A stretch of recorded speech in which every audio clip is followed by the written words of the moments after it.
Kembali di News Pagi, pemirsa, sebuah video yang melibatkan sejumlah selebgram asal kota Makassar viral di media sosial. Ya, pasalnya para selebgram ini pemirsa menggelar pesta tanpa memakai masker di salah satu villa wisata Malino di Goa, Sulawesi Selatan.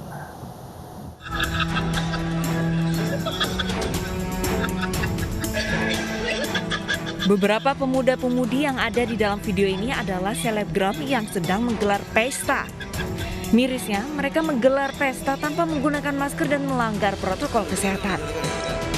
Video berdurasi lebih kurang 30 detik ini pun viral.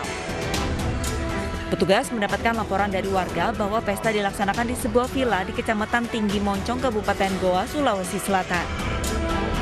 Atau selebgram yang diduga berkumpul itu akan disurati untuk selanjutnya akan diminta untuk dilakukan swab RT-PCR di Rumah Sakit CI Kabupaten Goa. Karena tidak ada informasi yang diterima dari pihak penjaga villa ini, kemudian informasi masyarakat itulah yang kami gunakan karena kegiatan pengumpulan orang ini juga viral di media sosial, makanya kami tindak lanjuti. Usai laporan, petugas segera men-swab tes penjaga villa dan meminta para warga yang berada di dalam video segera mengikuti swab tes di Rumah Sakit Syekh Yusuf, Kabupaten Goa. Dari Makassar, Bukma iNews melaporkan. Pemirsa, corona tak menyurutkan niat baik pasangan muda-mudi yang dimabuk cinta. Sepasang kekasih menikah di lokasi karantina COVID-19 di Pacitan, Jawa Timur. Prosesi akad pun menerapkan protokol kesehatan yang lengkap.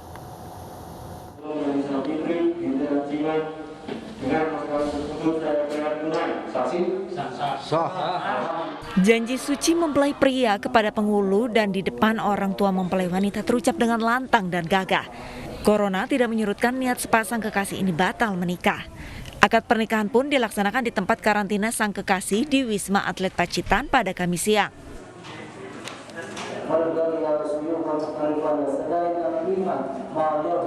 Tangis haru pun tak terbendung dari mempelai wanita. Tidak ada jabat tangan, semua keluarga dan kerabat datang dengan menjaga jarak. Baik saksi dan penghulu pun harus menggunakan APD lengkap.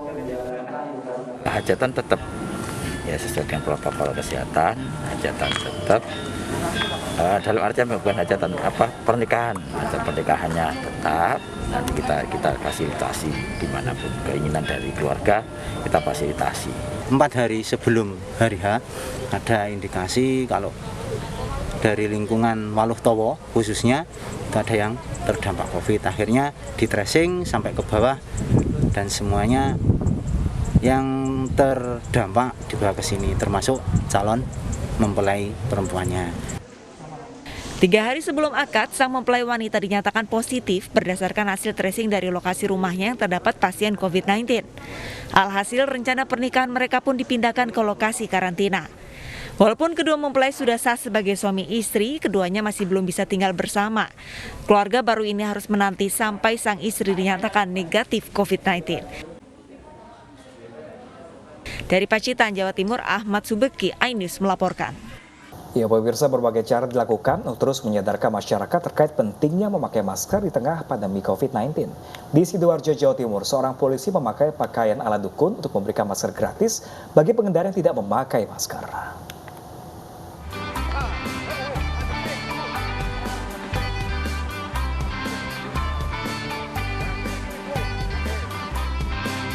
Inilah aksi Mbah Bejo, seorang tokoh dukun di Sidoarjo saat menemui sejumlah pengendara yang melintas. Bukannya baca jampi-jampi, Mbah Bejo malah bagi-bagi masker ke pengendara yang tidak gunakan masker.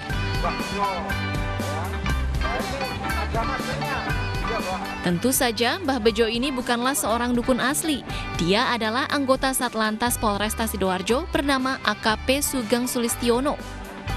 Bersama petugas lainnya, AKP Sugeng membagi-bagikan gratis paket masker ke pengendara yang melintas di kawasan Waru, Sidoarjo. Meski membuat kaget, namun aksi Mbah Bejo ini mendapat apresiasi pengendara. Sebenarnya saya kaget karena saya juga kan PSBB bukannya sudah selesai, apakah saya melakukan kesalahan gitu. Tapi ternyata dikasih masker dan ini bentuk kayak gesture yang cukup saya apresiasi sih. Jadi terima kasih. Selain kita memberikan justisi, kita juga wajib memberikan apresiasi juga pada masyarakat yang sudah berupaya tertib melaksanakan wajib 5M termasuk bawa masker. Saatnya kita memberikan bagi yang sudah lengkap berupa buket masker ini sehingga masyarakat tambah semangat dan tetap ingat. Dalam aksi ini, sedikitnya 250 paket masker dibagikan gratis ke para pengguna jalan. Dari Sidoarjo, Jawa Timur, Pramono Putra, iNews melaporkan. Jelang setahun COVID-19 di Indonesia, angka penderitanya justru terus bertambah. Harapan untuk beraktivitas tanpa syarat sepertinya masih dalam angan-angan.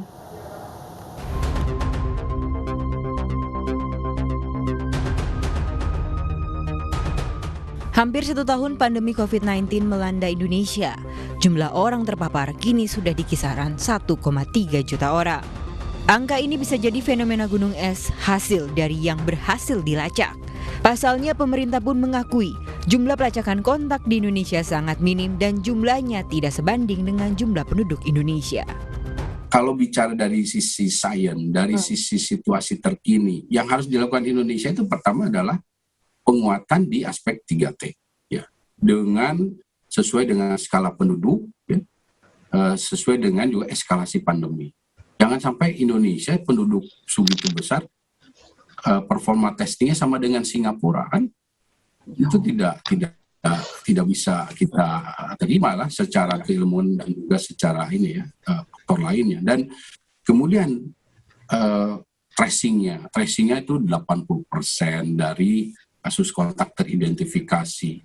Artinya kalau kita berbasis sains itu di ASEAN itu kan 30 dari satu, setidaknya 20 atau 25 orang. Jubir Satgas COVID-19 menilai 3T menjadi salah satu tantangan yang harus dihadapi di Indonesia. Tak hanya sumber daya manusia, tetapi minimnya laboratorium di Indonesia juga menjadi salah satu fokus pemerintah dalam melakukan 3T. Selama pandemi, Kementerian Kesehatan hanya memiliki laboratorium yang memenuhi standar kesehatan sebanyak 510 yang mampu menguji tes PCR. Jumlah ini pun dinilai masih kurang. Proses itu sendiri itu tantangan yang besar di Indonesia. Maka dari itu protokol 3M itu penting supaya kontaknya juga berkurang. Sehingga tracingnya juga nggak harus seluruhnya di tracing. Karena kontak erat dengan siapa yang positif, laboratoriumnya saja kan konfirmasinya waktu sekarang sudah tinggal 1 hari di kota-kota besar, 1 hari kita sudah bisa dapat hasilnya. Sebelumnya berhari-hari kita baru dapat hasilnya. Kontaknya sudah terjadi sekian hari, kali sekian kontak sehari. Maka kemungkinan loss-nya itu besar. Itu yang jadi masalah. Penanganan COVID selama 1 tahun itu lamanya di testing dan tracing itu seperti itu. Target pemerintah bisa mengendalikan pandemi COVID-19 pada 17 Agustus 2021 mendatang dianggap tidak realistis jika tidak ada terobosan baru dalam penanganannya. Di 2021 saja belum selesai. Jadi dalam estimasi terakhir saya setidaknya ya 2024, 2 atau 3 tahun lagi ya dari saat ini, 2 atau 3 tahun lagi. Dan itu yang harus kita pahami, ini bukan masalah waktu, tapi dalam rentang waktu, jangankan 1 tahun, 1 bulan ketika situasi terburuk itu terjadi, karena saat ini belum situasi terburuk. Ketika situasi terburuk terjadi, kematian bisa tinggi. Jadi yang harus kita lampaui dalam waktu 2-3 tahun ini adalah meminimalisir korban, baik yang sakit maupun yang meninggal. Jadi bukan bicara yang meninggal saja, tapi yang sakit. Karena sekali lagi, kita ini belum tahu apa efek jangka panjang dari orang yang terinfeksi COVID-19. Jadi itu yang harus dicapai. Tentunya dibutuhkan peran masyarakat dalam memerangi COVID-19. Salah satunya tidak hanya menjalankan 3M, melainkan 5M. Memakai masker, mencuci tangan, menjaga jarak, menjauhi kerumunan, serta membatasi mobilitas dan interaksi. Tim Liputan iNews melaporkan. Peningkatan kemampuan komunikasi publik personil TNI Angkatan Darat ini merupakan hal penting bagi pimpinan TNI Angkatan Darat. Ya pemirsa, salah satunya dengan cara bersinergi dengan media.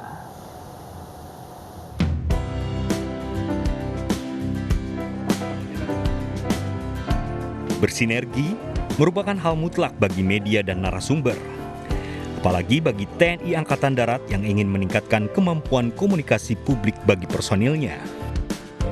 Salah satunya dengan kerjasama pelatihan pengembangan skill jurnalisme prajurit TNI.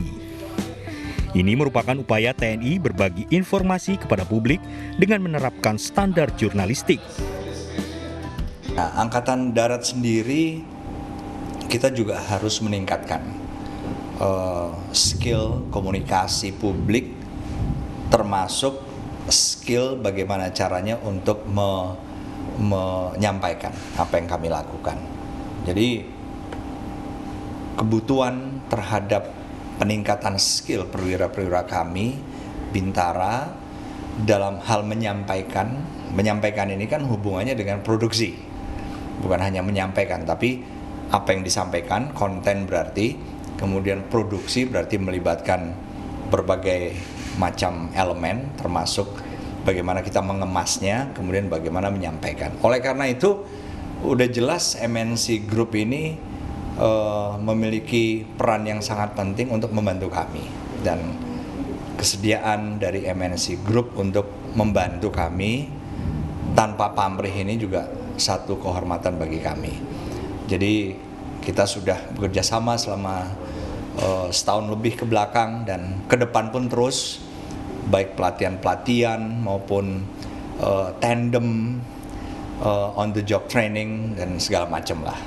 Dan tidak terkecuali dengan hubungan lain seperti pelatihan-pelatihan terkait dengan jurnalisme. Itu juga kami sudah lakukan dalam 1 tahun terakhir ini, dan dimungkinkan akan terus dilanjutkan ke depan. Harapannya memang tidak akan putus kerjasama ini dan sama-sama memberikan manfaat bagi kedua belah pihak. Dengan adanya kerjasama ini diharapkan mampu memberikan manfaat berkelanjutan bagi kedua belah pihak. Dari Jakarta, Naila Asmi, Seprio Donaldi, iNews melaporkan.